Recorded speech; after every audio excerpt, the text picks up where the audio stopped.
he claims that this ethnic cleansing was an accident of war.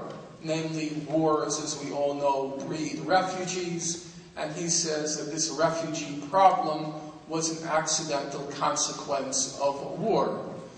His famous claim is that the refugee question was born of war, it was not by design. And then there are others who say not true. The cleansing of the Palestinians was intentional, it was premeditated, it was systematic. To give you some sense of just how narrow the spectrum has become, you take the case of Israel's former foreign minister, Shlomo Ben-Ami. He's a smart guy, he's a historian by training, reasonably honest, in my opinion. And he recently wrote a book called Scars of War, Wounds of Peace. And Shlomo Ben-Ami, the former Israeli foreign minister, he examines the question of those refugees as well. And he agrees with Benny Morris. He says, yes, it was an ethnic cleansing in 1948. But he says, I don't really agree it was an accident. He says, looking over the historical record, it's pretty clear that it was systematic, it was intentional. It was, to quote him, based on the Zionist philosophy of transfer. Transfer was the euphemism back then for ethnic cleansing. And so you have the remarkable case of, bear in mind from my remarks throughout this evening, I'm not taking simple cases, I'm trying to focus on what are allegedly the controversial questions. So you have a remarkable fact that on the most controversial historical question, namely the birth of the Palestinian refugee question, you have Israel's former foreign minister taking the most extreme position that it was not an accident of war, it was, as he says, anchored in the Zionist philosophy of transfer. It was premeditated and it was intentional.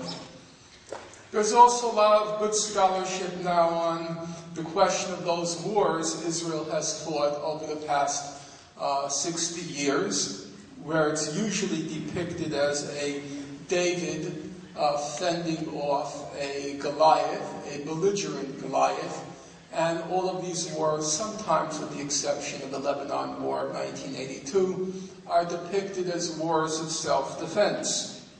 That's the conventional opinion. Scholarship shows a very different picture. Here I'd like to cite a very good book by an excellent scholar, the former director of the Jaffe Center for Strategic Studies at Tel Aviv University, a distinguished academic, and he recently came out with this very thick volume called Defending the Holy Land. The author's name is Ze'ev Ma'oz. And he uses this book in order to review the history of all the wars Israel has fought since 1948. I would want to stress that, with no disrespect intended towards him, it happens to be an excellent book, he relies very strictly on the scholarship of others. It's not as if he claims to have uncovered unique findings. He just looks over what the scholarship shows and he gives a comprehensive picture. Time doesn't allow me here to run through that record. It's 800 pages with the documentation, and that would take us through several days. So I'll just quote his conclusions and judge for yourself how his conclusions, based on the scholarly record, how they square with the conventional wisdom of Israel's history of war and peace with its neighbors.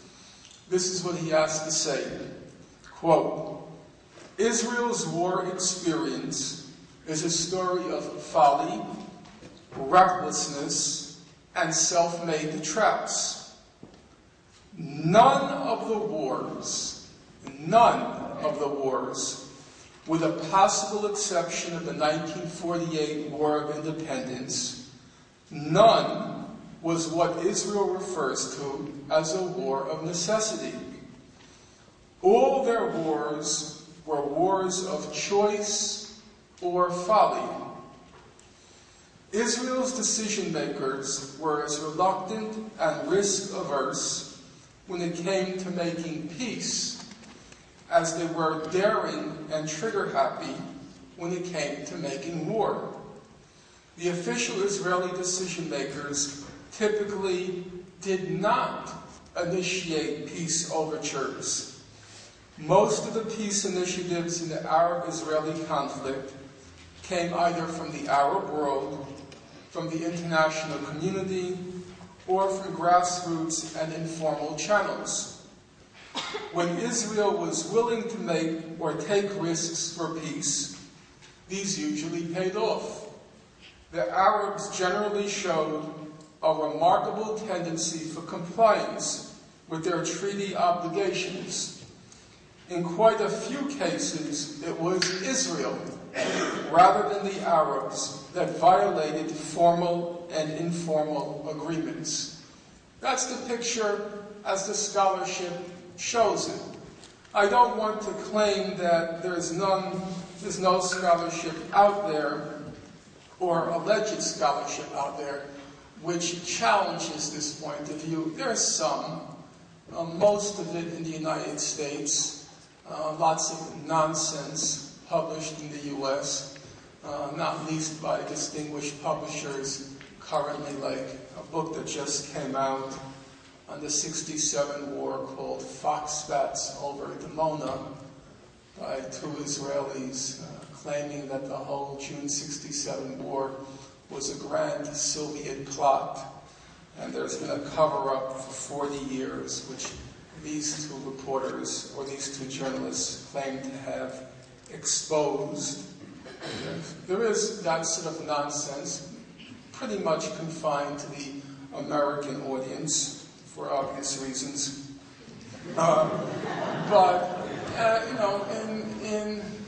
In mainstream scholarship, the opinions which I just cited to you of Zev Maoz are the dominant ones, as the record shows them. Well, that's the past. What about the present? We're told that it's very complicated what's going on in those occupied territories. It's so confusing.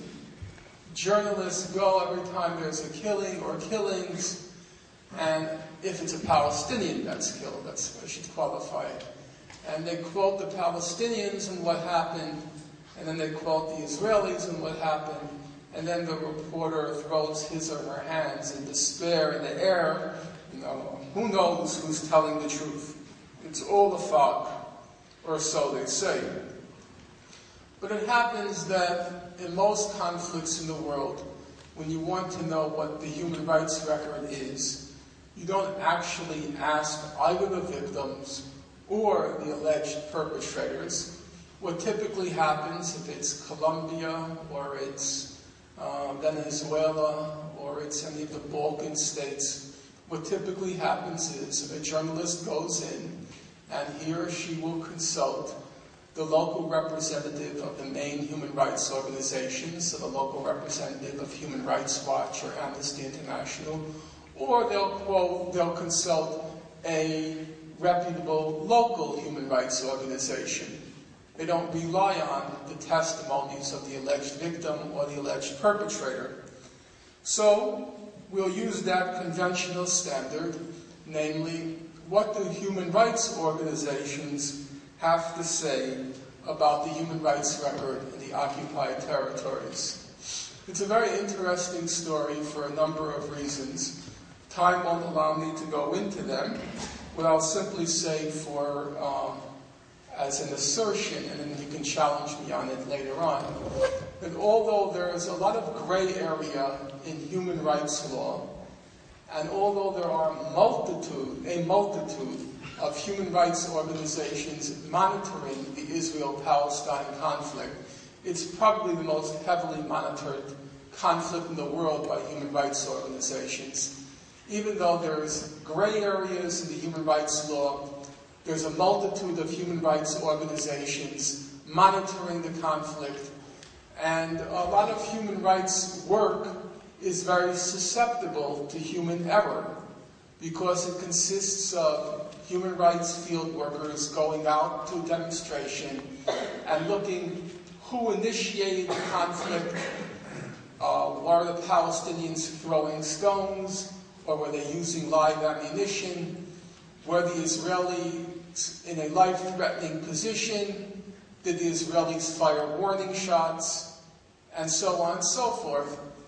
You would expect, because of all of these factors, many different people monitoring the situation, the grayness of human rights law, the vulnerability of human rights work to human error, you would expect for all of these reasons that there would be a large amount of discrepancy, controversy in the record on the Israel-Palestine conflict's human rights situation.